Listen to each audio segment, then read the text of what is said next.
যখন প্রবাস থেকে দেশে যাবেন আপনার কাছে চলার মতো টাকা থাকে না। এর কারণ কি আসলে? এর কারণ কি, আপনি মাস শেষে স্যালারি পান, ওইটা দেশে পাঠাই দেন, তো আপনি যাওয়ার সময় কই আপনার টাকা কই? আর আপনার তো মালিকের টাকা দেয় না। আসসালামু আলাইকুম। ওয়ালাইকুম সালাম ওয়া রাহমাতুল্লাহি ওয়া বারাকাতুহু। ভালো আছেন ভাইজান? আলহামদুলিল্লাহ। ভাইয়ের দেশে বাড়ি কোথায়? দেশে বাড়ি ফেনী জেলা পরশুরাম থানা। ভাইয়ের নামটা বলেন। নাম হলো মোহাম্মদ ইয়াকুব। ইয়াকুব ভাই, আচ্ছা আচ্ছা, কত বছর আছেন ইয়াকুব ভাই ওমান? ওমান আছি ভাই আজকে 14 বছর। 14 বছর আপনি ওমানে আছেন? মালিক আছে, মালিক পাল্টাইছি 3টা। 14 বছরে 3টা মালিক পাল্টান শেষ। এর কারণ কি ভাই? কারণ বলে ভাই শেষ করা যাইবো, মালিক ভালো ছিল না তাই 2টা পাল্টাইছি। আচ্ছা আচ্ছা আচ্ছা, এর আন্ডারে আছে আজকে 10 বছর। আচ্ছা 10 বছর আছেন এর আন্ডারে, তার 4 বছরে 2টা পাল্টাইছেন। তার মানে এই মোটামুটি ভালো আছে। এও আছে মোটামুটি চলে আর কি। আচ্ছা ইয়াকুব ভাই, আসলে এই যে 14 বছর আগে কত টাকা দিয়ে আসছিলেন ওমানে? 14 বছর আইছি ধরেন, তখন অনেক টাকা খরচ হয়েছে। কত টাকা? প্রায় 7 লাখ টাকার মতো। কি 7 লাখ 3বারে? 3বার কেন? মালিক পাল্টাইছি না। ও সেই হিসাবে মানে আপনি হিসাব করতে গেলেন 7 লাখ টাকার মতো খরচ হয়েছে বিদেশে আসা। খরচ হইব না, হইছে না। 3বার মালিক পাল্টাইছি, 3বার দেশে গেছি না, 2বার। আচ্ছা এটা কি অনেকে বিশ্বাস করবে যে আপনার 7 লাখ টাকা খরচ হয়েছে? তখনকার রিয়াল হিসাবে হিসাব করতে গেলে তখন তো আপনার 2-2.5 লাখ টাকা করে লাগে গেছে। তখন তো বিষের দাম বেশি ছিল। জি জি জি জি, টাকার দাম বেশি ছিল। এখন না আপনার ধরেন পুরানো মানে আইলে বা মাজনি দিলে বিষা দেয়। হ্যাঁ সহজ হয়ে গেছে। আগে তো জানতেন না। আগে তো এগুলো আমার বাবা আনছে, ওই বাঙালির মারফতে আইছে, তো টাকা বেশি নিয়ে ফেলছে। ব্যবসা করে নিছে, টাকা বেশি নিয়ে ফেলছে। এই যে 14 বছর আগে যখন ওমান আসছিলেন কি কাজে আসছিলেন আসলে? মাজারের কাজে। বাংলাদেশে কি এই কাজ করতেন কিনা আপনি? বাংলাদেশেও করছি, কৃষিকাজ করছি। তার মানে আপনি কৃষিকাজ জানতেন? অবশ্যই জানি, কৃষিকাজ করতে হইব, বাঙালির ঐতিহ্য। এটা আসলে প্রথম কষ্ট কেমন হয়েছে এই দেশে? আমার কাছে কষ্ট মনে হয় না, আমি করি এটা আমার কাছে। মানে আপনি মনে ছোটবেলা থেকে বাংলাদেশে চাইতাম অন্য বিষয়ে আসতে পারতাম। জি জি জি, আমার কাছে এটা ভালো লাগে, আমি এটা দিয়ে আসছি। মানে স্বাধীনতা আছে এখানে মনে হয়, আমার মনে হয় আপনাদের। মানে আপনি কাজ করতে পারলে আপনি স্বাধীন, আপনি এনজয় করতে পারবেন। আচ্ছা আচ্ছা আচ্ছা, কাজ না করলে আপনি মালিকের যতই কাজ বেশি থাকুক না কেন, কাজের আপনার টান দিয়ে আপনি করতে পারবেন। কত টাকা স্যালারি পান আপনারা আসলে? তখন পাইছি 70 রিয়াল। এখন কত? এখন 100 রিয়াল। 100 রিয়াল বাংলা 30,000 টাকা হয়নি? বাংলা 30,000 টাকা, 30,000 টাকা কম হয় হিসাব করে লাভ আছে। 30,000 টাকা দিয়ে কি সংসার চলে কিনা আসলে? সংসার কথা কই ভাই, লাভ আছে। সংসারের কথা কইলে তো ভাই বিদেশ করতেছি, এটা হলো বিদেশ করা মানে আমাদের কিচ্ছু নাই, কিচ্ছু নাই। এই দেশের সরকারের লাভ আর বাংলাদেশের ফ্যামিলির লাভ, সরকারের লাভ, ফ্যামিলির লাভ। আর না, ফ্যামিলির তো লাভই নাই, লাভ নাই। আচ্ছা আচ্ছা, যখন প্রবাস থেকে দেশে যাবেন আপনার কাছে চলার মতো টাকা থাকে না। এর কারণ কি আসলে?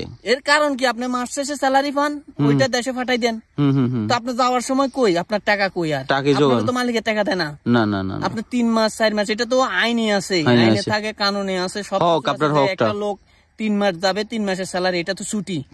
আমি আজকে আইসি দিয়ে বাড়ি থেকে আসি দিয়ে 8 মাসে একদিনও ছুটি পাইনি। একদিনও ছুটি পান নাই? একদিনও ছুটি পাইনি। তাহলে ঠিক আছে, একদিনে ছুটি না। ওই আমি যে বাড়িতে যাবো, ওইটা আমার তো দেয় না স্যালারিটা, আমার হক অবশ্যই। আমি 3 মাস যদি মালিক থেকে ছুটি পাই, যে 3 মাসে আমার স্যালারি দিব না। টিকিট দিতে গেলে তো ভাই লোকাল বিমানের টিকিট। এটার জন্য আমরা বাঙালিরা দায় নাকি সিস্টেম দায়ী? কি দায় আপনার কাছে মনে হচ্ছে? এটা আইন, ওরা না দিলে ওদের সাথে তার মারা হয়তো আপনার ওরা আইনে গেলে তো আমি পাই, আইনে গেলে তো আমার বাদ আর ওনার আন্ডারে চাকরি করা সম্ভব না। আমরা বাঙালি, এই জন্য আমরা বাঙালিরা মানে অনেক কষ্ট হলো, এটা প্রকাশ করি না কারো কাছে। আচ্ছা এই যে ভাই, আসলে এই যে মাজরার কাজ আর বাংলাদেশের কৃষি কাজ পার্থক্য কি আপনার কাছে কি মনে হয়? বাংলাদেশ থেকে আমি এখন যে কাজ করি, এই কাজে তো বাংলাদেশে আমার 6,000 টাকা বেতন দিব না। মানে এত কম কাজ দিব? বাংলাদেশে আপনারা মাসটিয়া কাজ করলে 1,000 টাকা বেতন দিব, আপনি বলেন? ঠিক আছে, তাহলে তো আমি এখানে কাজ করি 30,000 টাকা পাই। বাংলাদেশে 30,000 টাকা আমার কৃষি কাজ করলে বেতন দিব? না না, দিব না। হ্যাঁ, দিব না। তো বাংলাদেশের সুযোগ সুবিধা ভালো আছে, এটা 3 বেলা খানা দেয়, তারপরে ওদেরকে কাজের মানুষটারে ভালোবাসা দেয় বেশি। আর এখানে তো ভালোবাসা, তুমি খাইছো আর খাও নাই, নাই, অসুস্থ হইলেও কাজ করো, তোমার মানে কাজ 30 দিন, আর 1 মিনিট দেরি করি এলে তো হারামি। আচ্ছা আপনার কাছে বিদেশে এখন পর্যন্ত সবচেয়ে কষ্ট কি মনে হয়? আপনার কাছে ব্যক্তিগত? আমার কাছে নষ্ট হয় অবৈধ হইলে, ভিসা পতাকা না থাকলে এর চেয়ে কষ্ট আমি মনে করি দুনিয়াতে আর কিছু নেই। আচ্ছা আচ্ছা আচ্ছা। ডাক্তার কাছে যাইতে পারে না, বাসায় বুকে পকেটে টাকা না থাকলে খানা খাইতে পারে না, মানুষের দার উদ্ধার পায় না। আচ্ছা আচ্ছা, এটাই হলো কষ্ট। আমি এখন আসি লাইসেন্স দ্বারা আমি বুক ফুলে চলাফেরা করতে পারি। হাজারো কষ্ট হলে মাসের স্যালারি পাই, এটাই শান্তি। আলহামদুলিল্লাহ।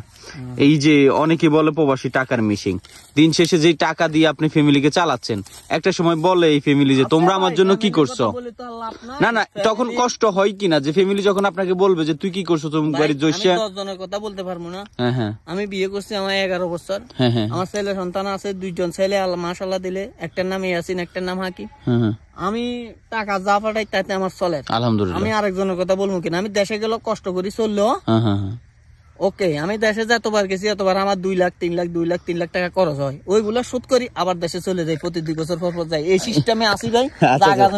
আচ্ছা আমি একটু অ্যাড করি, আপনারা এই ভাইয়ের গল্পটা শুনছেন, ভাই একটা জিনিসই বলতে চাচ্ছে, সেটা হচ্ছে এই যে আমরা যারা 30,000 টাকা বেতনে চাকরি করি ওমানে বা বিভিন্ন দেশে, এরা হয় কি মাস শেষে স্যালারি তো আমরা রাখতে পারি না, বাংলাদেশে পাঠাই দিই নাকি, কিন্তু যখন দেশে যাওয়ার চিন্তা করি তখন টাকা কই থেকে আসে না, তখন আমরা বাংলাদেশে যাই ধার উধার করে চইলা হয় কি 2 লাখ 3 লাখ টাকা সুদ ঋণ করে আবার বিদেশ চলে আসি।